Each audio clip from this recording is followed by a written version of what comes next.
अस्सलाम वालेकुम दोस्तों। उम्मीद है आप सब खैरियत से होंगे।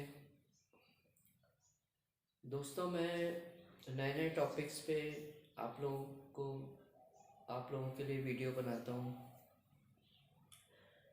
मैं इतनी बिज़ी लाइफ में से थोड़ा वक्त निकालता हूँ आप लोगों के लिए।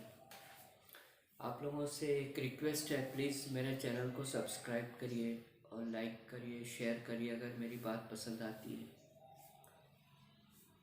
मैं पिछले वीडियो में मैंने आप लोगों को आजकल शादियां जो बिज़नेस बन गई हैं उसके मुतालिक मेरा वीडियो था। किस तरह ये लिफाफा सिस्टम शुरू हो गया है। इसी तरह शादी ब्याह में एक और लानत है, वो बहुत जल्द ख़त्म होना चाहिए। मैं आपको एक दो एग्ज़ाम्पल दूंगा इसी शहर की, कामटी शहर की, और कुछ फॉरेन की भी शादियों के एग्ज़ाम्पल दूंगा आप लोगों को।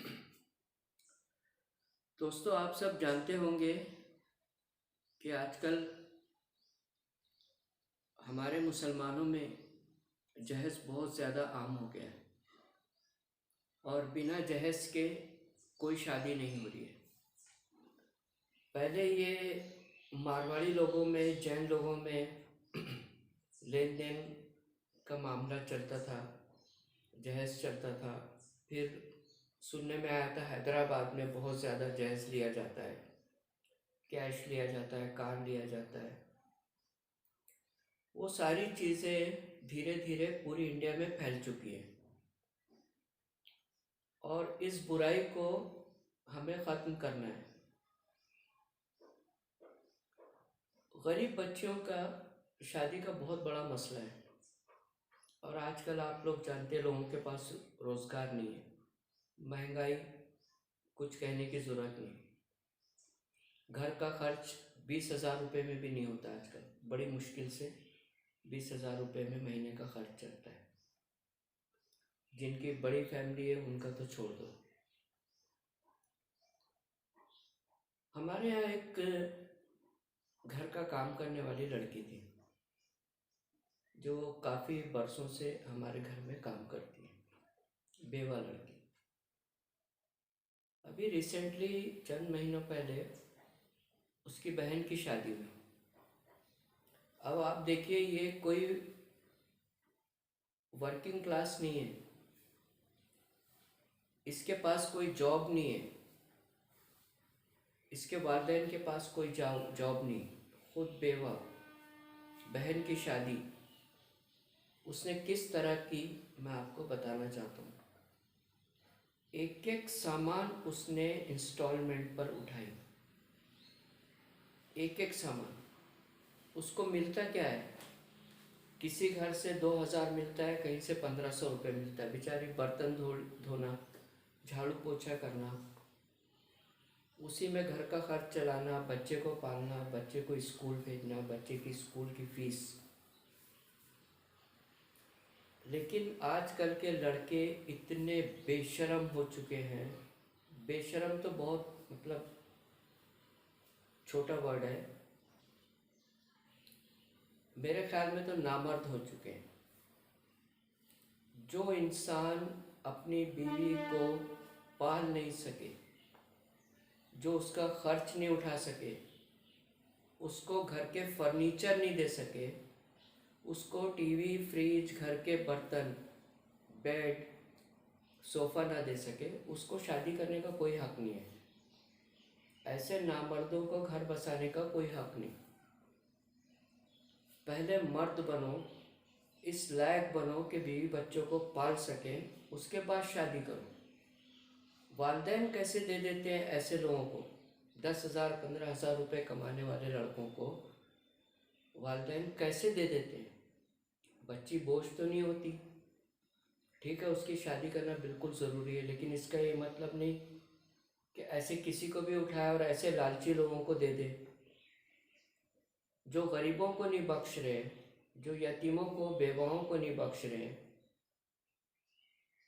ऐसे नामर्दों को लड़कियां क्यों दे रहे हैं लोग? भाई, अगर वो उस लायक है, बीवी बच्चे पाल सकता है, घर का खर्च चला सकता है, घर के बर्तन खुद अरेंज कर सकता है, अपनी बीवी के लिए बेड सोफ़ा अरेंज कर सकता है, तो ही उसे शादी करने का हक है। गरीब वालिदैन पर बोझ डालना, ये कहाँ का इंसाफ है। और ऐसी शादियाँ रुकना चाहिए और फौरन रुकना चाहिए।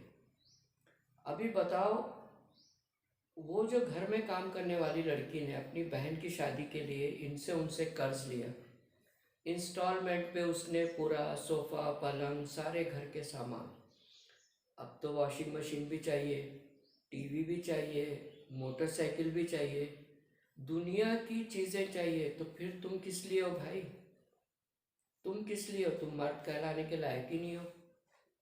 मर्द जो होता है वो औरत की नहीं खाता, वो भूखे रह जाएगा लेकिन औरत की नहीं खाएगा वो। इस लानत को जितनी जल्दी हो सके ख़त्म होना चाहिए। गरीब बच्चियां घर में बैठी रह जा रही हैं, वालिदैन परेशान, बच्चियां खुद परेशान, गरीबों के यहाँ रिश्ते नहीं आ रहे। तो हम सब जो पढ़े लिखे लोग हैं, हम सब ने पहल करना चाहिए और ये जहेज वाली सिस्टम को टोटली बंद करना चाहिए।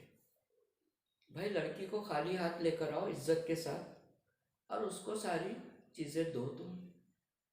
अब जहाँ देने का हुक्म है, लेने का तो कहीं हुक्म है ही नहीं, देने का हुक्म है महर, तो वो देते नहीं है, मरने तक इंतज़ार करते हैं और फिर माफ़ करवा देते हैं। आप लोगों को पता होना चाहिए कि महर कैश में देना है, शादी के वक्त अदा करने का हुक्म है उसी वक्त।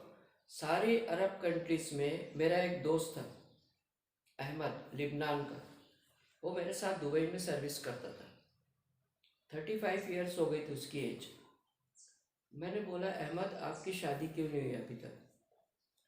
बोले हमें पहले लड़की के लिए घर ख़रीदना पड़ता है, उसके लिए कार ख़रीदना पड़ता है, उसके लिए कैश खरीदना पड़ता है, महर में देना पड़ता है हमको, उसके बाद हमारी शादी होती है।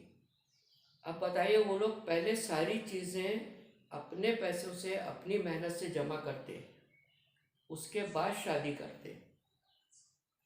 यहाँ तो महर 1100 500 एक अंगूठी, वो तो ज़्यादा से ज़्यादा देना चाहिए, तो उसको कम से कम, जो जब देने वाली बात आती है तो उसको कम से कम कर दे रहे हैं। और वो भी कैश में नहीं दे रहे, वो भी मरने का इंतज़ार कर रहे हैं, माफ़ करवा लेंगे ज़िंदगी में। अरे ये किस तरह के मर्द हैं और ये किस तरह का इस्लाम फॉलो कर रहे हैं। कई तलाक हो जाते हैं तो बिदत में जो मेंटेनेंस देते हैं वो इतना कम है कि बताते हुए शर्म आती है। अरे जो औरत पर इतना बड़ा जुल्म हुआ है, वो पहले ही परेशान है, वो घर से बाहर नहीं निकल सकती, कुछ काम नहीं कर सकती, हाँ, घर के अंदर रहना है उसको, तो कम से कम इतना तो दो कि 3 वक्त की रोटी वो चैन से खा सके। तो मेंटेनेंस फिक्स करते 1500 रुपये, 1000 रुपये। उसमें क्या वो चाय पिएगी? 1500 रुपये में तो महीने में चाय नहीं होती। कम से कम मिनिमम 10,000 रुपया उसका मेंटेनेंस फिक्स करो। ये जो कौम के ज़िम्मेदार लोग हैं, इन्हें चाहिए कि जब भी कोई तलाक होता है तो मेंटेनेंस जो है उसकी इद्दत ख़त्म होता है, कम से कम इतना रहे कि वो चैन से अपना गुजारा कर सके। मेरी बातें बहुत लोगों को बुरी लगेंगी, लेकिन मेरे को इसकी परवाह नहीं। मैं इस समाज को सही रास्ता दिखाना चाह रहा हूँ और सुधारना चाह रहा हूँ। मेरा ये वीडियो बनाने का मकसद यही है कि लोग गरीबों पर बोझ ना डालें और पहले इस लायक बन जाए कि वो लड़की को लाके तुम इज्जत से रख सकें, उसके बाद शादी करें। लेकिन आजकल ऐसा हो रहा नहीं है। आजकल तो ऐसा है, घर का एक एक सामान लिस्ट दी जा रही है, हमको ये चाहिए, ऐसे भिखारी हो गए, ये ऐसे नामर्द हो गए। निकाह से पहले घर में ट्रकों से सामान आ जा रहा है। अरे तुम ये तो सोचो, वो आदमी कैसे अरेंज कर रहा है, कहाँ से अरेंज कर रहा है, किधर से पैसा ला रहा है। वो लोन ले रहा है बेचारा, वो इंस्टॉलमेंट पे सामान ले रहा है, वो जिंदगी भर बस वो भरता रहेगा। और उसके बाद 4 महीने 5 महीने बाद पता लग रहा है कि तलाक भी हो गया। दोस्तों, मेरी बात किसी को बुरी लगी होगी तो उसके लिए मैं माफ़ी चाहता हूँ, लेकिन ये हकीकत है। और इस लानत को, जहेज जैसी लानत को ख़त्म करने के लिए सब लोग सामने आना चाहिए, चाहे वो पैसे वाले हों या वो गरीब हों। अब पैसे वाले ये ना सोचे भाई हम अपनी खुशी से दे रहे, अरे आप तो दे रहे, ठीक है, वो दूसरा भी मांगेगा फिर आपको देखकर, वो गरीब भी मांगेगा आपको देखकर, तो गरीब माँ बाप कहाँ से लाएंगे। तो हमें सोचना है कि हमें किसी पे बोझ नहीं डालना है। मैं नाइजीरिया में था, दो मरतबा मैं नाइजीरिया में रहा, अफ्रीका के 2-3 कंट्रीज़ में रहा मैं। तो वहाँ पर अब्दुल्ला करके एक सिविल इंजीनियर मेरा दोस्त था। हम लोग एक दिन ऐसे डिस्कशन कर रहे थे, तो मैं उससे पूछा यहाँ पे शादी कैसे होती है। बेचारे बहुत बहुत अच्छे लोग होते हैं अफ्रीकन मुस्लिम, बड़े नेक, नमाजी, परहेजगार, बहुत अच्छे। वहाँ तो मस्जिदें नहीं रहती हैं, टूटे फूटे घरों को वो लोग मस्जिद बना लेते हैं, लेकिन 5 वक्त के नमाजी, बड़े बहुत अच्छे लोग होते हैं, बहुत अच्छे मुस्लिम। तो उसने बताया कि हम लोग 2-4 लोग लड़की देखने चले जाते हैं। एक हफ्ता पहले लड़की पसंद आई तो नेक्स्ट वीक कोई छुट्टी रहती है संडे वगैरह को, तो निकाह फिक्स कर लेते हैं। लड़का ले आता है महर और कुछ गिफ्ट देता है लड़की को, वहाँ पे निकाह होता है, और लड़की और लड़कों के कुछ रिश्तेदार, छोटा मोटा खाना हो जाता है।